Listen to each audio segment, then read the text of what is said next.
Hey everybody, this is the guided assignment for chapter 26.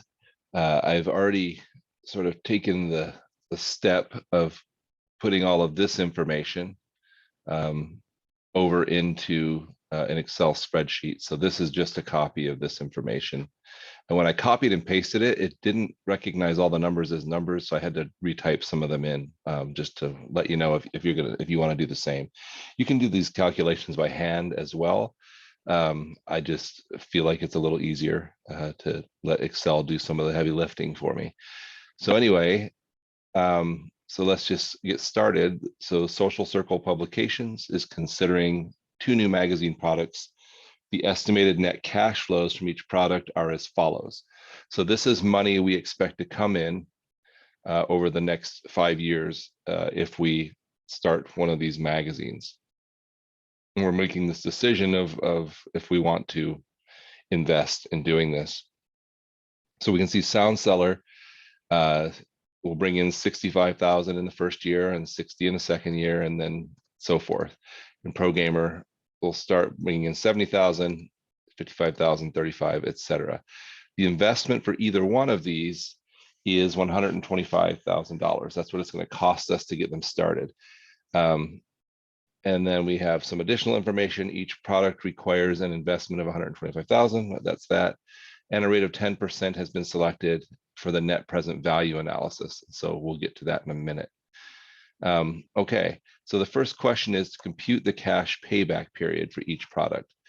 And so if we have identical cash flows each year, it's pretty easy. We would just divide the investment by the amount of the cash flows.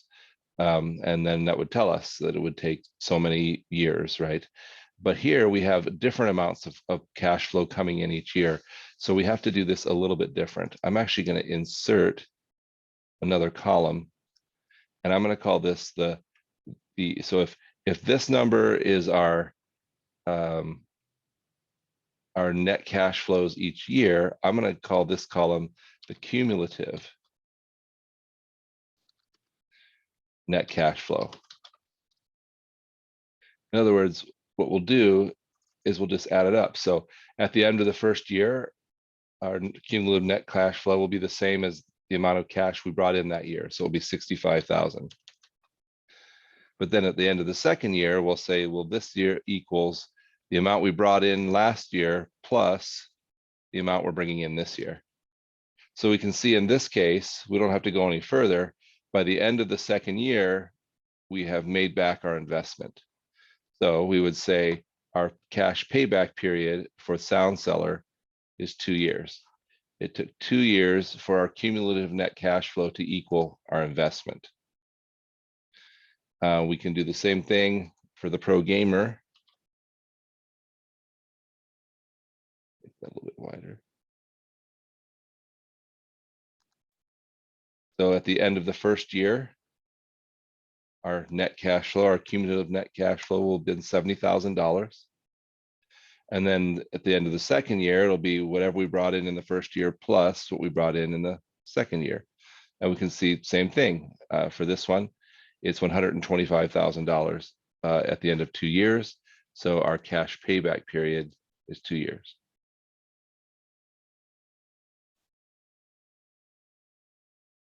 All right, so the second thing it wants us to do is what's called a present value analysis. So it says compute the net present value for each product. Use the present value of $1 table above. So there is a way to use Excel to calculate present value, but the rounding is different because this present value table we have up here uses these present value factors with only 3 decimal places. When you do it in Excel, it takes it way out, like to almost like an infinite number of decimal places.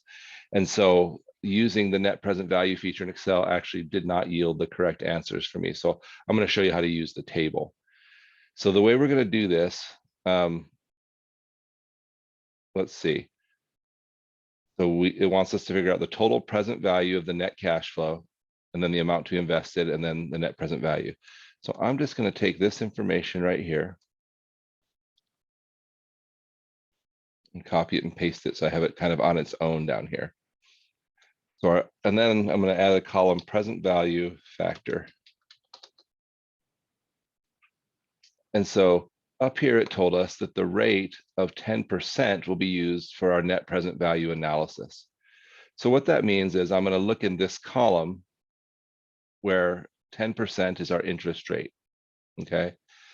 And so what I explained during the lecture is the reason we think of present value in these terms is that if I have, if I have $1 today, or the promise of the dollar at the end of the year, then my dollar today is worth more in a year because I've been able to earn interest on it than $1 I would get at the end of the year. So a dollar earned or a dollar given to me a year from now is going to be worth less in today's dollars because it didn't have all that time that year to earn interest. Okay. And so these factors tell us how much. So at 10% interest, $1 a year from now will be worth 90.9 cents in today's dollars. $1 2 years from now will be worth 82.6 cents in today's dollars. Or in other words, I would have to invest 82.6 cents today and earn 10 cents on it for it to be worth $1 in 2 years. Okay. So what we're going to do is we're just going to take, for year one, we're going to take the year one present value factor of 0.909. And for year two, 0.826. For year three, 0.751. For year four, 0.683. And for year five, 0.621. So that was just these values straight down the present value table. Then I will find out the present value of each of these cash flows by multiplying the amount of money times the present value factor. And I can do that for each of them, or I can just use the fill tool and it will do the math for me. And then I'll take the total of those. And that will give me the total present value of all of these future cash flows. So the 65,000 I get from a year from now is worth $59,085 in today's dollars. The 60,000 I'm going to get a year from now, and 2 years from now is worth 49,560, etc. So that's my total present value of the net cash flows is 172,440. My amount to be invested was 125,000. So my net present value then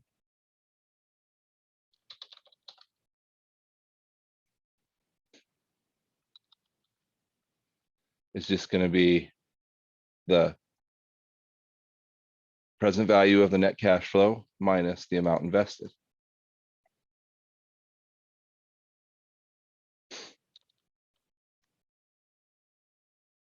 To check our work and see that we're right. All right, so we'll do the same thing for Pro Gamer.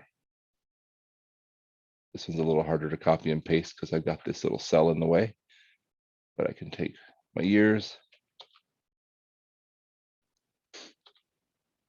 and my Pro Gamer data. Actually, I'm not gonna do the total year.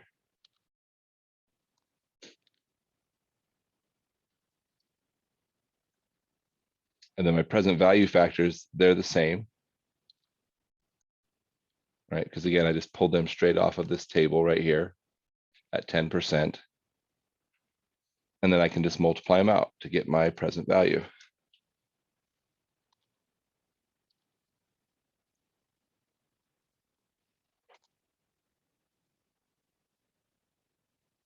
Add them all up. That'll give me the present value of the net cash flows.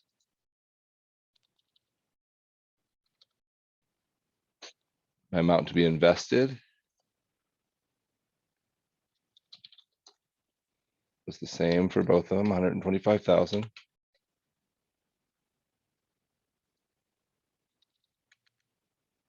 And so my net present value is just the present value of the cash flows minus the amount invested.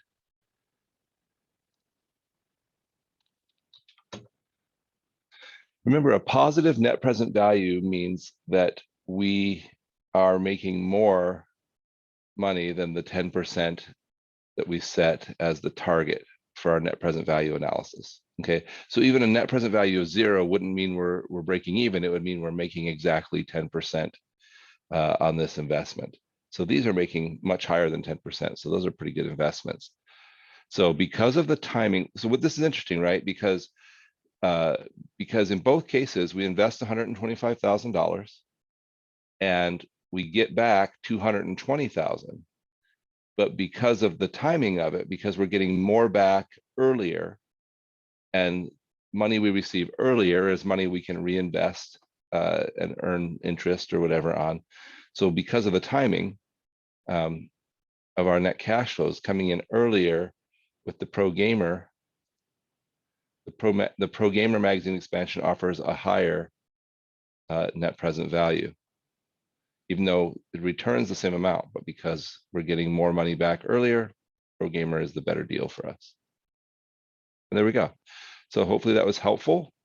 And now we will move on to the second problem. So I'm going to go ahead and pause the video. It'll just look like a jump to you so I can get this data over into my Excel spreadsheet. All right, so I've just taken a moment and I've put all of this information here over onto my Excel spreadsheet, so you don't have to watch me type it. So the problem says the management of Style Networks Inc. is considering 2 TV show projects. The estimated net cash flow for each project are as follows. So these ones we can see they look like they have the same cash flow each year. Okay, so the After Hours project would bring in $320,000 a year for 4 years, and the Sun Fund project would bring in $290,000 a year for 4 years. After Hours requires an investment of $913,600, while Sun Fund requires an investment of $880,730. No residual value is expected from either project. So here we have the present value of an annuity table, which is a little different. Before we just did the present value of $1, but the present value of an annuity is what is the present value or the value in today's dollars of a consistent cash flow of the same amount coming for a certain amount of time. So when we have that, where we have the same amount, we don't have to do the calculation for each, for year 1, year 2, year 3, year 4. We can just use the present value of an annuity factor. So to find the present value of the annual net cash flows, I'm just gonna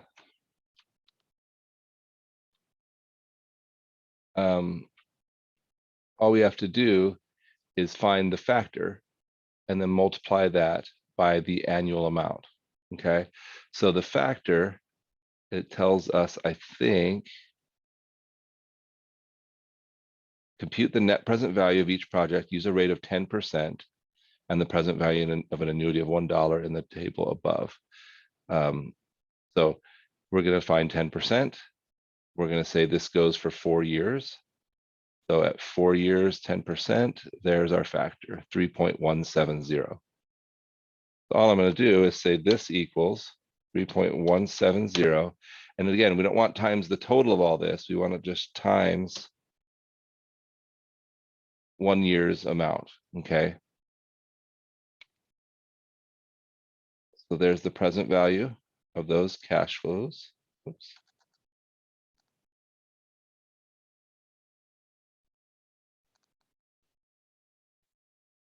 That came out like the format was a little weird.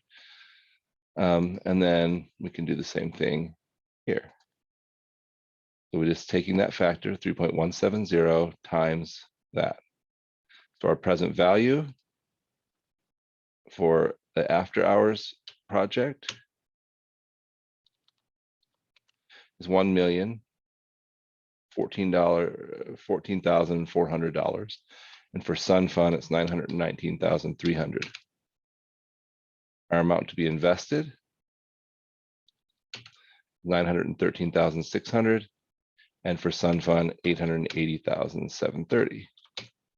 But now we can figure out the net present value, which is just our present value of the future cash flows minus the investment.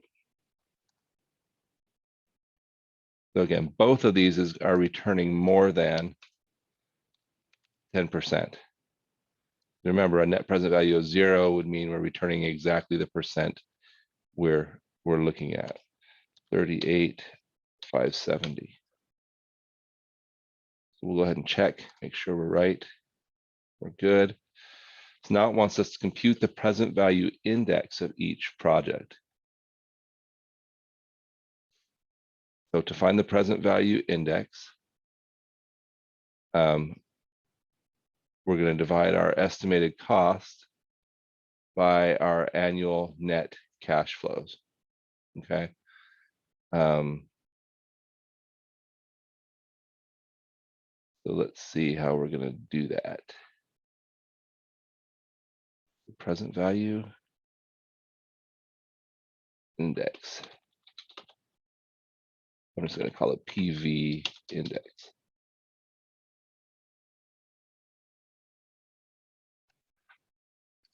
We're just going to take the total present value divided by the amount of the investment.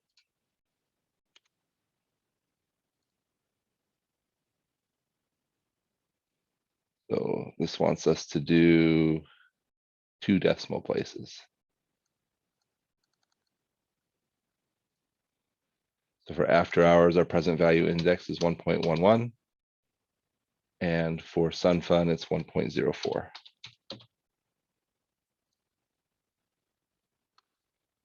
Finally, it wants us to determine the internal rate of return for each project by computing the net, a present value factor for an annuity of $1, and by using the present value of an annuity of $1 table above. So again, we could use, there's a function in Excel that we could just calculate the internal rate of return. But again, because of rounding, it doesn't work well with Cengage. So they're trying to teach us the more manual way to compute this. So in order to do this, what we're going to do is we're going to find the present value factor first. In order to do that, all we do is take the amount of the investment and divide it by 1 year's worth of cash flow. And that's going to give us this factor. We can do the same thing for Sun Fund. And then we know it's a 4-year investment. So when we do this sort of manually,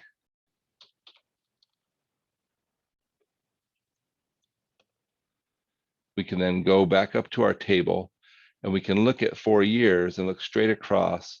And when we find our factor, so for after hours, the factor is 2.855. So when I see 2.855, then I can go up and say, okay, so my internal rate of return was 15%.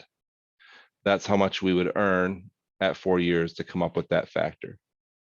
So I'm going to say that is 15%. And then for Sun Fund, we had the factor of 3.037. So again, we go straight across at 4 years. So here we can see 3.037 gives us an internal rate of return of 12%. Again, we could use, there's an Excel function that also calculates internal rate of return. But I can show you real quick how to do it. Maybe it would be helpful to you. So all we would do is we'd have to set up our cash flows like this. We would say in our first year, our cash flow was, or at the beginning of our first year, our cash flow was a negative of the amount of our investment. So negative 913,600. Turn off the bold. Get rid of the decimals. So then we could use a function in Excel called equals IRR for internal rate of return, and we put our values. And it returns 15%. Okay. And we could do the same thing for Sun Fund, but that's how you use the internal rate of return function in Excel. All right, so the net present value index, and internal rate of return all indicate, let's see. So our net present value for after hours is higher. Our present value index for after hours is higher, and our internal rate of return for after hours is higher. So they all indicate that the blank TV show after hours is a better financial opportunity compared to the Sun Fund TV show, although both investments meet the minimum return rate criterion of 10%. And what that really means is if we have the money and we think that the market would bear it, we should do both because they both meet our minimum required return. But if we only have the ability to do one, then we should choose the one with the higher net present value index, and internal rate of return. We'll check our work. We're all good. I hope that was helpful, and I hope I didn't confuse you by showing you the IRR. I just wanted to show you that you could use that tool in Excel if you wanted to. And on this one, it worked out fine. For some, the rounding becomes an issue because our table only goes to 3 decimals and Excel goes beyond that. Anyway, good luck with the homework and the rest of the chapter, and we'll see you more next week.